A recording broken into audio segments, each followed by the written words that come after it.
सभी साथियों को जय आरसीएम। मेरा नाम समीर और मैं डिस्ट्रिक्ट जज्जर विलेज बेरी से बिलोंग करता हूँ और मैं आरसीएम बिजनेस को पिछले 1 साल से सीख रहा हूँ और हमें इस आरसीएम बिजनेस को करते हुए बहुत अच्छा लग रहा है। तो आज का हमारा टॉपिक है हमें आरसीएम बिजनेस क्यों करना चाहिए। तो आइए शुरू करते हैं।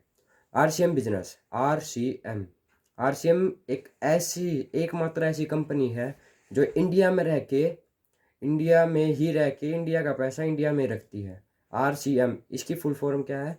आर इंडियन रेट, मतलब एक ऐसी कंपनी जो इंडियन रेट पर ही काम करती है। जैसे मान लीजिए किसी कंपनी ने बताया कि एक साबुन है 100 रुपये का। अब उसने बता दिया कि साबुन तो 100 रुपये का है, पर जो मिडिल क्लास लोग होते हैं, जैसे आपके हमारे जैसे मिडिल क्लास लोग होते हैं, उन्हें एक बार में सुनते ही बात कि 100 रुपये का साबुन है, तो उन्हें यकीन नहीं होता कि ऐसा इसमें क्या है 100 रुपये के साबुन में। तो वो कहता है जी ये एक अलग टेक्निक से बना है, अलग साइंस से बना है। तो वो एक बात सोचने की है कि ये अलग साइंस से बना है पर काम तो वही करता है कि। और आरसीएम में 10 रुपये का 20 रुपये का साबुन है जो जो एक जो 10 रुपये से लेकर 100 रुपये तक के साबुन होते हैं। 10 रुपये का साबुन है वो भी काम वही करता है और 100 रुपये का साबुन है वो भी वही काम करता है। पर जो कंपनी है वो विदेशी कंपनी होती है। आरसीएम एक ऐसी कंपनी है जो इंडिया का पैसा इंडिया में ही रखती है। ठीक है। इंडियन रेट, आर का मतलब इंडियन रेट। जो एक जो कोई भी 100 व्यक्ति है तो हर एक व्यक्ति कर सकता है आरसीएम को, ना इसमें लागत है ना और कुछ है। दूसरा आर सी इंडियन कल्चर। अब कोई भी कंपनी है वो दूसरे देश की है, मान लीजिए कोई टूथपेस्ट बनाया कोई किसी कंपनी का, तो टूथपेस्ट के वो कह दिया जी इसके 200 रुपये की टूथपेस्ट है। वो कोई व्यक्ति पूछता है कि इसमें 200 रुपये का ऐसा क्या है, वो कहते हैं ये अलग तकनीक से बनी है।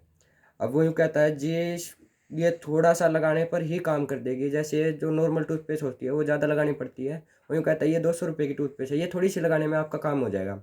अब जो मिडिल क्लास है वो तो समझ जाएगा। अगर मान लीजिए आपके घर पे कोई मेहमान आ जाता है, तो वो मेहमान को तो पता नहीं है बात, तो वो मेहमान अगर लगाता है तो यूँ तो है नहीं आप सुबह जल्दी उठ के कि ड्यूटी पे खड़े हो जाओगे कि नहीं, उसको बताओगे कि ये ज़्यादा नहीं थोड़ी लगानी होती है।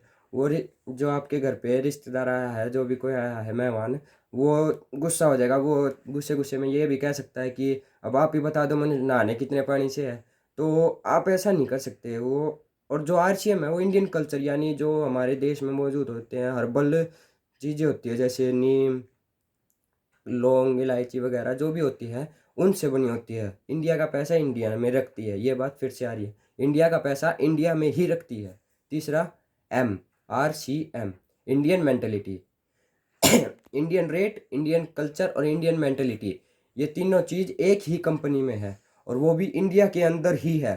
तो ये इंडिया की कंपनी, इंडियन कंपनी आरसीएम, ये एकमात्र ऐसी कंपनी है जिसमें हमें कुछ नहीं करना, सिर्फ और सिर्फ नकल। जो अप्लाइन करती है बताती है सीधा वही, कोई अदल बदल कुछ नहीं करना अपनी तरफ से, जो बताते हैं वही करना है। सिर्फ और सिर्फ नकल का काम होता है इसमें। इसमें सिर्फ पहले ज्वाइनिंग के लिए हमको 2,000 रुपये का सामान यानी 1000 बिजनेस वॉल्यू का सामान लेना होता है। और वो भी जो आमतौर पर रसोई में यूज़ होता है, जैसे नमक, मिर्च, हल्दी वगैरह, ये आमतौर पर यूज़ होता ही है सभी घर में। तो इससे आपकी ज्वाइनिंग हो जाएगी। अब आरसीएम बिजनेस हमें पैसे कैसे देता है? अब आरसीएम बिजनेस में अगर आप काम करते हैं तो जिस तरह आपने सामान ले लिया, महीने की परचेजिंग कर ली, तो आपने जिस तरह महीने में 3 महीने काम करा, इसके साथ 3 महीने अगर जुड़े रहे तो चौथे महीने आपके पास पैसे आएंगे आपके बैंक अकाउंट में। जो आप 3 महीने से परचेजिंग कर रहे हैं, मान लीजिए आप तीनों महीने 2-2 हज़ार रुपये का सामान लेते हैं, तो आपके बैंक अकाउंट में पैसे आएंगे। ठीक है।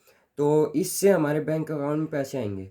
अब कोई भी व्यक्ति है, मान लीजिए कोई भी है, कोई नॉर्मल पर्सन है, मिडिल क्लास फैमिली से है, अब वो शुरुआत में तो यकीन करेगा नहीं, यूँ कहेगा फ्रॉड है, क्योंकि ये भारत में एक ऐसी भ्रांति बनी हुई है कि हमें बेचना पड़ेगा। जो ये बेचने के ऊपर डाउट है ना, हमारे देश में 90% लोग ऐसे हैं जो बेचने के ऊपर शर्म करते हैं। आज आज के टाइम में चाइना आगे क्यों है? इसी वजह से, क्योंकि वहाँ बच्चा बच्चा बेच रहा है। बेचने पर कोई वो शर्म नहीं करता। वहाँ पे डॉक्टर कहता है हाँ मैं बेच रहा हूँ, कोई वकील है वो भी कहता है मैं बेच रहा हूँ, वहाँ पर कोई शर्म नहीं मानता बेच। और हमारे इंडिया में किसी से यूँ कह दे क्या तुम बेच रहे हो, हाँ मैं बेच रहा हूँ, वो एकदम अचंभा सा मान जाता है कि ये बेचने का काम है, ये मुझसे नहीं होगा। क्योंकि बेचने में हमारे देश में शर्म मानते हैं, क्योंकि जब तक कोई भी व्यक्ति बेचना शुरू नहीं करेगा ना, वो कभी मालिक नहीं बन सकता, वो नौकर ही रहेगा। तो सॉरी, तो हमें बेचना शुरू करना होगा। जब तक हम बेच नहीं सकते, जब तक हम नौकर ही बने रहेंगे।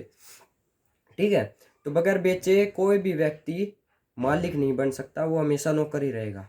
अगर मान लीजिए आप किसी बैंक में या कहीं पर भी जॉब करते हैं तो आप नौकर है, तो जो वहाँ का मालिक है वो क्या कर रहा है, वो भी बेच रहा है। जिस तरह मान लीजिए कोई भी बच्चा भी बेच रहा है।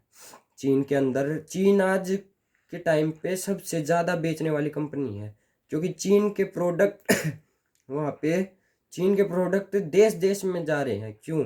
कि उसे बेचने की तरीका आता है। अब लोग यूँ तो कह देते हैं चीनी सामान है, इसे लेना नहीं है, वैसे कुछ भी, पर चीन बेच रहा है और दुनिया खरीद भी रही है। क्यों? क्योंकि उसे बेचना आता है। और हमारे देश में बेचने के ऊपर शर्म करते हैं। तो सीधी सी बात है, हमें जब तक हम बेचने में शर्म करेंगे, हम तभी तक मालिक नहीं बन सकते।